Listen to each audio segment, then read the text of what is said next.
Olá, sou o professor André Brock. Com este vídeo eu inicio uma série de aulas de fundamentos de matemática, cujo objetivo é apresentar os principais tópicos elementares de matemática que geralmente são abordados em concursos, que são base para outros assuntos mais aprofundados da matemática, que são aqueles tópicos que geralmente se tem em cursos de faculdade quando você necessita ali fazer alguma disciplina relacionada à matemática, tópicos que vão ser necessários para que você inclusive entenda alguns conceitos um pouco mais complicados. Mas a ideia aqui é justamente começar, eu não digo começar do zero, né, mas começar de alguns pontos bem básicos mesmo, para que você tenha a oportunidade aí de tirar dúvidas, né, suprir aquelas lacunas que ficaram aí com relação ao ensino da matemática em algumas partes desse estudo, principalmente quando nós iniciamos aí o estudo da álgebra, por exemplo, com equações e tudo mais. Mas aqui nós vamos começar falando de conjuntos. Esse é o primeiro dos assuntos que eu inicio, inclusive, nesse vídeo. Primeiro, as relações e operações com conjuntos. Alguns conceitos bem básicos também, tá? Para, em seguida, abordarmos os conjuntos numéricos. Conjunto dos números naturais, dos números inteiros, dos racionais, irracionais, dos reais. Algumas aplicações interessantes quando se fala em múltiplos e divisores, como o mínimo múltiplo comum, o máximo divisor comum, né, o MMC e o MDC. Aqui não só nós vamos falar dos conjuntos numéricos, mas como também tentar mostrar alguns tópicos importantes e básicos também com relação a, por exemplo, operações com frações, né? As frações que são uma forma de representação dos números racionais, operações com decimais, como que eu trato, por exemplo, a questão dos sinais, as tais regras de sinais. Então nós vamos tentar aí abordar vários e vários tópicos, né? Geralmente cada tópico desse não vai ser abordado em um único vídeo, em uma única aula, porque senão ficaria muito extenso, mas justamente a gente vai tentar aí abordar o máximo possível dentro aqui também de uma certa limitação de tempo, porque também se entrarmos em todos os detalhes, nós vamos ter vídeos muito longos, não é essa a ideia, mas focar naqueles pontos principais de cada um dos assuntos abordados. E quando eu falei de estudos dos sinais, das operações com frações decimais, isso tudo vai estar aí nas operações com os números reais, né? Que é o conjunto dos reais é exatamente a união de todos os demais conjuntos numéricos que nós temos aí, que nós vamos estudar. E aí falar de potências e raízes também, que tem muitas aplicações, né, em diversos assuntos dentro da matemática e também fora dela. É importante que você tenha aí um certo domínio de propriedades, que você consiga resolver algumas expressões, tanto numéricas como algébricas, né? E falando em expressões algébricas, elas também serão tema aqui das nossas aulas. Como operar com aquelas expressões que têm números e letras, né? Como somar, subtrair, multiplicar, dividir, como realizar cálculos de potências algébricas, como fatorar e como simplificar. E vamos falar de equações, principalmente as equações de primeiro grau e também de segundo. Tá? Nós temos uma infinidade de problemas aí que surgem em concursos, problemas que surgem em disciplinas, por exemplo, de faculdade, em outras áreas que não exatamente a matemática, equações que você vai precisar quando for estudar estatística, isso tudo, algumas questões, por exemplo, algumas não, né, diversas questões do Enem que você consegue resolver se tiver um certo domínio ali de equações. Mas não é só resolver equação, não é só identificar uma equação de primeiro ou de segundo grau, como outras também, né, que eu já tenho aí postado uma série de vídeos sobre equações, que inclusive estou gravando ainda mais aulas, que aí trata especificamente das equações, de diversas equações. Aqui a ideia é trabalhar princípios mais básicos dessas equações, que são extremamente importantes. E o estudo de expressões algébricas, né, um dos objetivos é justamente para poder trabalhar essas equações, fazer as modelagens matemáticas através de equações matemáticas. Também vou falar sobre razão e proporção, e nisso a gente inclui aí resolução de problemas utilizando regra de 3 simples e composta, divisão proporcional, muitas são também as questões que você vê por aí, né, envolvendo razão e proporção, que você consegue resolver com um conhecimento básico desse assunto, desse ou desses, né, razão e proporção são assuntos extremamente ligados. E uma das razões mais utilizadas, né, é a porcentagem. E aqui a gente vai aproveitar, por mais que muita gente fale, eu sei calcular porcentagem, né, usando calculadora, ok, e deve usar mesmo, né, não é proibido, acho que tem que saber utilizar a calculadora também. A parte de porcentagem não é só calcular a porcentagem de determinados valores. Há diversas situações em que você consegue modelar um problema se você tiver um conhecimento um pouquinho mais aprofundado de porcentagem. E nem sempre os problemas de porcentagem são tão diretos quanto parecem. Inclusive, quando eu falo aqui em taxas unitárias, é um tipo de cálculo percentual que é muito utilizado dentro da matemática financeira, que também será, em parte, né, abordada nesse nosso curso. Nós vamos falar um pouquinho de juros simples e de juros compostos, e aí também há uma infinidade de aplicações bem práticas, mas não se preocupe que todos os assuntos aqui vão ser abordados pelo menos assim em seu início de maneira bem simples, para que você possa acompanhar caso você se julgue uma pessoa aí com dificuldades de entendimento no que diz respeito à matemática, o que é muito comum, né? Eu já trabalho na área de ensino de matemática e de estatística há muitos anos, e o que a gente mais vê por aí é justamente daí inclusive a minha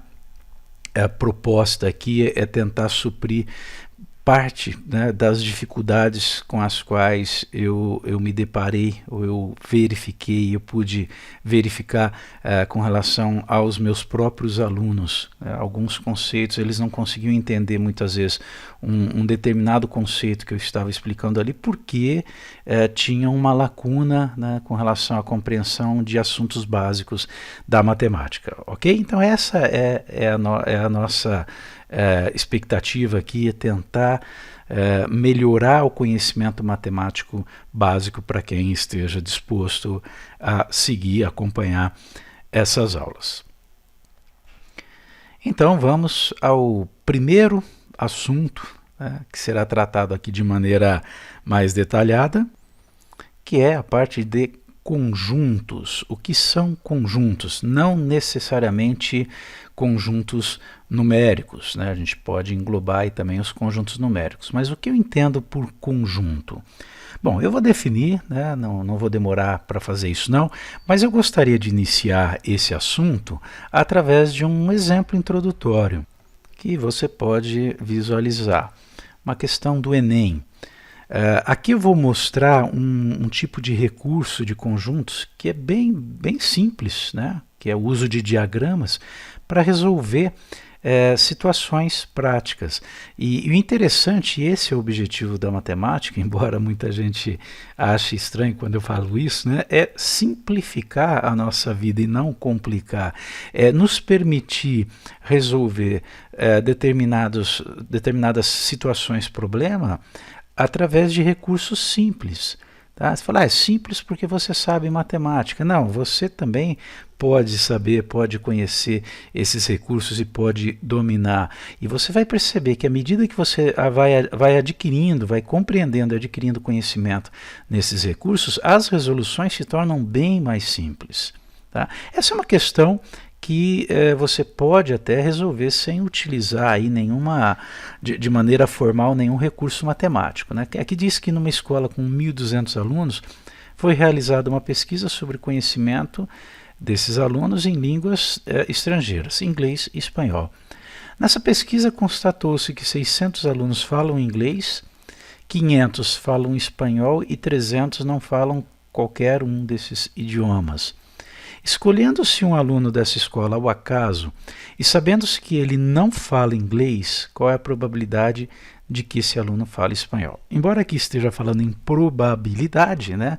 É assunto lá da estatística, complicado? Não, aqui a ideia é muito simples. Se eu conhecer as quantidades envolvidas nesse problema, eu calculo essa probabilidade com facilidade. Tá, ok? Mas a ideia é exatamente, olha, eu quero determinar a probabilidade de que o aluno sorteado fale espanhol, baseado nas informações que nós temos aí. E aí tem as alternativas. Então vamos lá. Aqui as informações resumidas e eu coloquei aqui dois diagramas, né? A gente chama isso de diagrama de Venn, tá? Vou deixar o nome aqui, diagrama de Venn, e são essas elipses aqui, esses ovais aqui, né? E tem também um retângulo, é muito comum a gente usar nessas representações esse retângulo, que indica o nosso conjunto universo, né? Eu vou definir mais tarde o que é um conjunto universo, mas já adianto aqui, né, que é o conjunto em que nós vamos ter todos os elementos envolvidos no problema. Bom, quais são ou quantos são aqui? A gente não vai determinar cada elemento, mas sim quantos são os elementos. São 1.200 alunos aí, participantes aí desse problema, desse levantamento, né? Desses, 600 falam inglês, 500 falam espanhol e nenhum, ou melhor, 300 não falam nenhuma língua. Tá? Como que eu posso distribuir essas informações utilizando esses diagramas? Bom, primeiro vamos identificar aqui, né? Eu vou chamar de conjunto I, eu vou colocar esses 600 elementos aqui nesse diagrama, o I, tá? E o outro vai ser o nosso diagrama E, tá? Os que falam espanhol, esses 500 tem que estar no diagrama E. Acontece que nós podemos ter, né, aqueles que falam tanto inglês como espanhol, por isso que há uma região comum aqui, que a gente chama de intersecção. A intersecção será definida mais adiante aqui no nosso curso, né? É a região comum, são aqueles que tanto falam inglês como falam também espanhol. Quando eu coloco um indivíduo nessa região aqui, é porque ele só fala espanhol. Quando eu coloco nessa região, é porque ele só fala inglês, né? Aqui no meio já falei, fala inglês ou espanhol. E se eu coloco fora desses dois diagramas, mas dentro do nosso universo, né, em qualquer lugar aqui fora, é porque esse indivíduo não fala nenhuma das línguas. Então tá aí, olha, eu já sei, né, que dos 1.200 que eu tenho aqui no total, 300 deles estão na região fora dos diagramas, mas dentro do meu universo. Perfeito. Se há 300, né, nessa região, você pode pensar assim, ora, então eu vou colocar 600 aqui e vou colocar 500 aqui. Se você fizer isso, você está dizendo que há 600 alunos que só falam inglês e há 500 alunos que só falam espanhol. O que você vai perceber que não é verdade. Por quê? Se você somar 600 com 500, vai dar 1.100. Com mais 300, vai dar 1.400. Vai ultrapassar esses 1.200 aqui. Então não pode ser, tá? Tá errado isso daqui que eu coloquei. Não dá para ser 500 e 600, então vamos apagar. Bom, mas como que eu posso determinar então essas quantidades? Como que eu posso distribuir esses 1.100 alunos nessas regiões aqui do meu diagrama? Bom, o raciocínio aqui é o seguinte, de 1.200, né, que é o total, eu vou tirar 300, que são aqueles que não falam língua alguma, nem inglês nem espanhol, né? Quer dizer, nenhuma dessas duas línguas. Sobram, portanto, 900. Qual é o raciocínio aqui? De 900, né, esses 900 eu tenho que distribuir nessas três regiões aqui. Quer dizer, dentre eles, nesses 900 estão esses 600 alunos, estão também esses 500. Ah, mas isso dá mais que 900. Dá por quê? Porque dentre esses 900 há aqueles que falam tanto inglês como espanhol. A questão é, quantos que eu devo colocar na intersecção desses dois conjuntos? Tá? Quanto que deu a mais quando eu somei 600 com 500 e depois somei os 300, né? Essa soma deu 1.400, deu 200 a mais do que deveria. Né? Deu 200 a mais que esses 1.200. Por quê?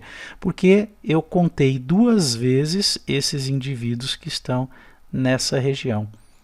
Desses 600 a 200, né? Ou seja, desses 600 que falam inglês, há 200 que também falam espanhol. Então, eles têm que estar nessa região comum. A mesma coisa aqui, olha, desses 500, há 200 que também falam inglês, ok? Então, eles não podem ser contados duas vezes, são os mesmos 200. Tá? Agora, a partir daqui fica mais fácil determinar. Se eu tenho 200 que falam inglês e espanhol, tá? E há um total de 600 que falam inglês, então eu vou colocar 400 nessa região. 400 com 200 dá os 600. Mesmo raciocínio para espanhol. Né? Eu tenho 500 que falam espanhol, mas 200 já estão na região comum. Portanto, aqui são 300 que falam somente espanhol. Perfeito? Então, agora eu conheço cada um dos valores que são necessários aí. Eu posso falar aqui, olhando para o meu diagrama, quantos que falam só inglês, quantos que falam inglês, quantos que falam inglês e espanhol ao mesmo tempo, quantos que falam só espanhol, quantos que não falam nenhuma das línguas, dessas duas línguas, isso a gente até já sabia, tá ok? E agora eu consigo responder ao que se pede no exercício. Vamos voltar lá. Olha aí, se eu escolher um aluno dessa escola ao acaso, sortear, e tiver a informação de que ele não fala inglês, qual é a probabilidade de que esse aluno fale espanhol? Então, voltando aqui, olha, esse aluno sorteado, né, ele não fala inglês. Eu quero saber qual é a probabilidade de que ele fale espanhol. Então, eu vou considerar esses 300 aqui, olha, né, são 300 possibilidades que eu tenho nesse sorteio. Esses daqui já estão descartados, tá? Porque o aluno sorteado eu já sei que ele não fala inglês. Perfeito? Então, qual a probabilidade de que ele fale espanhol? Bom, eu tenho 300 que falam, se eu tirar esses 600 aqui, né, esses 400 mais os 200, eu tenho esses 300 mais esses 300. 300 que falam espanhol e só espanhol e 300 que não falam nenhuma dessas duas línguas. A probabilidade, portanto, vai ser de 300, então a minha resposta aqui, né, para dar essa probabilidade, eu tenho uma chance de 300 num total de 600. Né? Corta, 3 sobre 6, meio. Essa é a probabilidade, 50%, 0,5, como quiser. Então, a gente conseguiu resolver o problema colocando as informações num diagrama. E anotamos aqui a alternativa A. Ok? Bom, isso foi só para introduzir o assunto conjuntos. Eu falei aí em intersecção de conjuntos, eu falei em representação por diagrama, tá? Foi só para dar uma ideia de como eu posso trabalhar em aplicação a teoria de conjuntos. Na próxima aula eu vou entrar exatamente nas definições envolvendo conjuntos, relação de pertinência, pertence, não pertence, relação de continência, contém, não contém, está contido, não está contido, e nós vamos ver também, né, na sequência aí, as operações com conjuntos, sempre acompanhadas de exemplos para que você possa entender melhor. E sempre que finalizamos aí um determinado conteúdo, nós vamos trabalhar também nas aulas bastante exercícios e sempre que possível exercícios aplicados, como esse que a gente acabou de ver, ok? Até a próxima aula.